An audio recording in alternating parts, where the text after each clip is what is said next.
শীতকাল মানেই হলো পিঠেপুলি। আর আজকে আমি শেয়ার করব খুব সহজ পদ্ধতিতে পাটিসাপটার রেসিপি। পাটিসাপটা বানাতে আমার লাগবে এরকম একটা বাপটির মাপে আমি নিয়েছি ময়দা, আর তার থেকে হাফ পরিমাণে নিয়েছি আমি চালের গুঁড়ো, আর 2 টেবিল স্পুন মতো সুজি।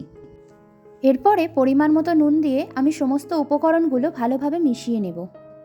আমি আগে থেকেই জলের মধ্যে গুড়টাকে ভিজিয়ে রেখেছিলাম। এবার ওই জলটাকেই আমি ব্যাটারটা তৈরি করতে ব্যবহার করব। ব্যাটারটা খুব বেশি পাতলাও হবে না, আবার খুব বেশি ঘনও করা যাবে না।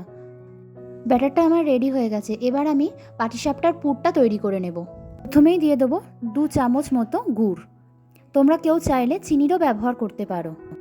গুড়টা ভালোভাবে মিল্ট হয়ে গেলে আমি এর মধ্যে দিয়ে দেবো নারকেল কোড়া। এরপর নারকেল কোড়ার সাথে গুড়টা ভালোভাবে মিশিয়ে নিয়ে আমি গ্যাসের ফ্লেমটা অফ করে পুরটাকে ঠান্ডা করতে দেবো।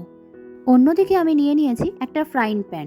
এবার অয়েল বা ঘি ভালোভাবে ব্রাশ করে এবার ব্যাটারটা দিয়ে দিতে হবে। ব্যাটারটাকে ভালোভাবে চারিদিকে চাড়িয়ে নিতে হবে, আর চেষ্টা করতে হবে যাতে শেপটা গোলই থাকে।